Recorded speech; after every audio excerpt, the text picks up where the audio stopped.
Welcome, everyone. I'm so glad that this is happening. Thank you, Paris.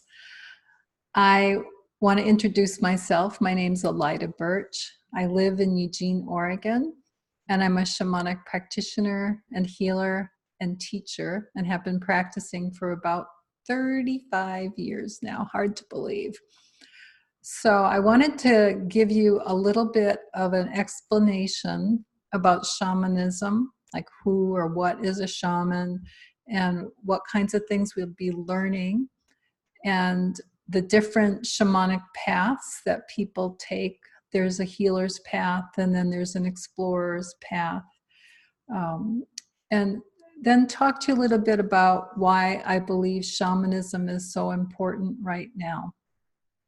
So a definition of shamanism is that shamans are people who journey into non-ordinary reality, usually with the help of a percussion instrument, and they journey to work with loving, compassionate spirits, often ancestor spirits, often in the form of animals, such as power animals, and they journey to them usually to be of service to their community, to their own personal healing path, and also, most importantly, in service to the great web of life and bringing things back into balance.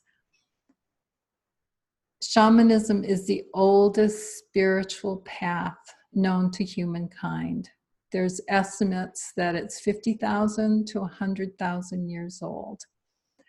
And it is a radical act to practice shamanism. One of the reasons I love it.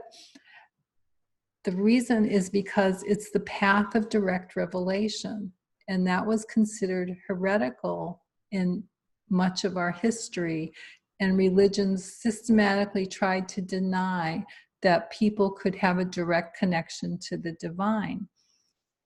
So a shaman will go directly to their spirit helpers for advice, healing, and wisdom, and understands implicitly that everything is alive, not only every person, every animal, all the plants and the trees, even the drum that I work with has a spirit and is alive.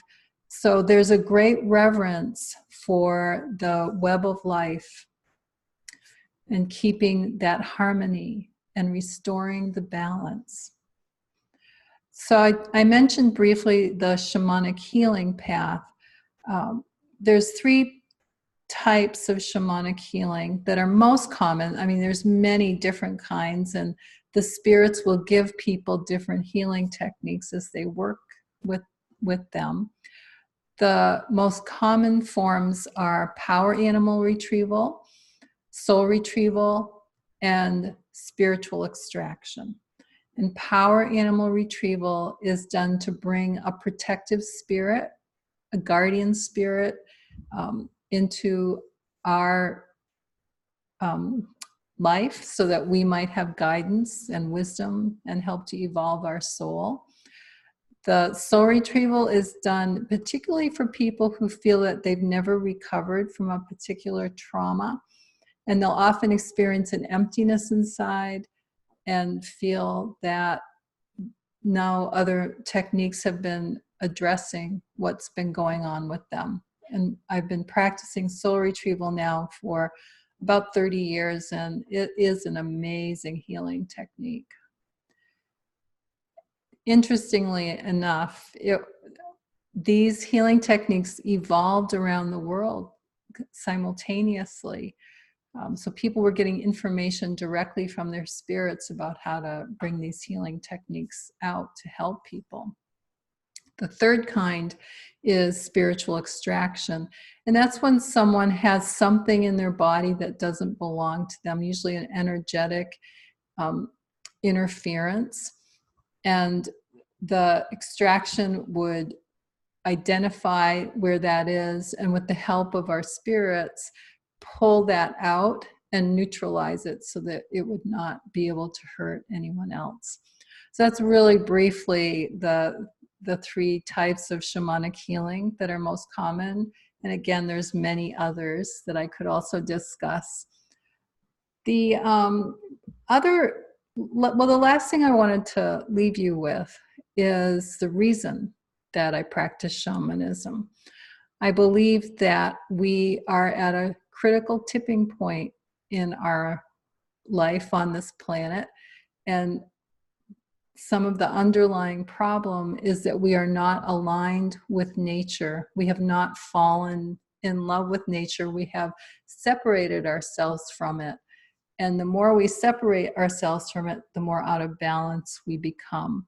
So as we become more informed about how to work with our spirit helpers, how to work with these nature spirits, we have more of an opportunity to bring the world back into balance, which is so sorely needed right now.